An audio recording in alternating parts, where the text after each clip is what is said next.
You can be praying your heart out, you can be desperate, you might even be completely in the right about a situation, and yet nothing. Just silence. But what if the reason for that silence isn't what we've always been told? You know, the common belief is pretty simple. If we don't get mercy, it's because God, for some reason, is holding it back. But there's this other kind of unsettling truth to consider. What if the mercy is always there, always available, but we're the ones putting up the roadblock? And here it is. This is the core idea of this whole explainer.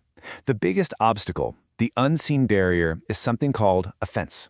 It's this quiet little thing that can disqualify you from the very mercy you're begging for. All right, so let's unpack this. To really get how this works, we have to look at something called the humility principle and the unseen enemy that's always working against it. Now here's what's so fascinating. Mercy isn't just some random mood God is in. It actually operates under spiritual laws that are as real and as absolute as gravity. I mean, you can't just decide to ignore gravity and expect to float, right? Well, in the same way, you can't ignore the laws of mercy and expect it to just flow into your life. So what is this offense that breaks the law? It's not about being wronged. It's not about someone hurting you. Offense in this context is that internal reaction. It's the exact moment your pride flares up and your humility just collapses in response to what's happening. It's your reaction, not their action. And this is so important to get. The fastest way to cut yourself off from mercy isn't because you're suffering. It's not because you're facing injustice. It's this one specific internal reaction taking up an offense. This really lays it out perfectly. You can think of it like a spiritual plumbing system. Humility keeps the pipes wide open, and mercy just flows right through. But the second offense gets in there, bam, it's like a valve slams shut, and the flow just stops, dead in its tracks. So, to see this whole principle play out under the most extreme pressure imaginable, we have to look at this incredible story, the story of the Canaanite woman in the book of Matthew. It is, no joke, a masterclass in how to handle a test of faith. I mean, just try to put yourself in her shoes. She comes to Jesus, absolutely desperate for her daughter, and what happens? First, he just completely ignores her, doesn't even acknowledge her. Strike one. Then, his own team wants to send her away, and he basically tells her, hey, I'm here from my people, not yours. He excludes her. Strike two. And then finally, when she's on her knees begging, he says something that sounds like the ultimate insult. It's not right to take the children's bread and toss it to the dogs. Wow. Strike three. At any one of those moments, her pride could have exploded. Entitlement could have taken over. I mean, she had every right to be offended, to get angry, to storm off. But she didn't. She refused to take offense, and that single choice, that one internal decision, changed everything. So how in the world did she do it? Well, her response is the actual key that unlocks the floodgates. It all came down to one thing: her absolutely unbreakable humility, even when everything was provoking her to be proud.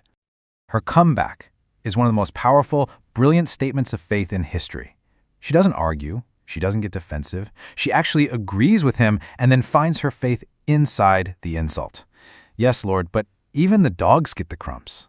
That one sentence completely flipped her destiny.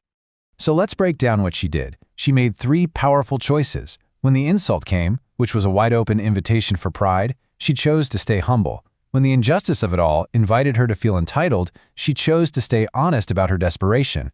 And when his rejection invited her to rebel, she chose to stay submitted to his authority. This is the whole lesson in a nutshell. Humility is the pipe that mercy flows through.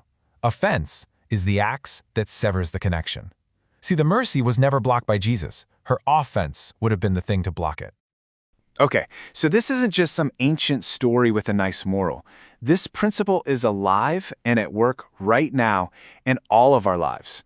So where does this pride, this offense, tend to hide out today? A lot of times, the pipe gets cut long before a big crisis hits. It could be offense at a leader who let you down. It could be offense at correction. You know that feeling when someone points something out and your first reaction is to get defensive, even if they're right. Or, and this is a huge one, it can be offense at God himself.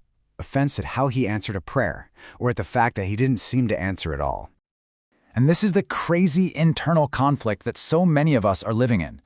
We're on our knees, literally praying for mercy, while at the same time, in a quiet little corner of our hearts, we're holding on to an offense, justifying our pride. The two things are like oil and water. They are fundamentally incompatible. It's just a spiritual law. Mercy cannot and will not hang out in a heart where pride is sitting on the throne. One of them has to go. So, it all just boils down to this, doesn't it?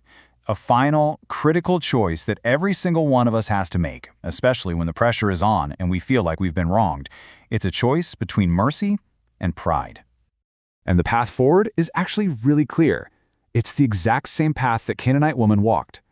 First, before you look at anyone else, look at your own heart and make a conscious choice for humility over pride. Second, choose honesty about what you actually need instead of demanding what you think you deserve. And third, choose faith. Faith that mercy is waiting for you in that humble place. And so we're going to end right where we began, with one last question for you to really think about. As you look at your own life, your own struggles, your own unanswered prayers, just ask yourself this one honest question. Is there a hidden offense, a quiet justification of my own pride that's silently disqualifying me from the very mercy I need so badly? Because the answer to that question, well, it could change absolutely everything.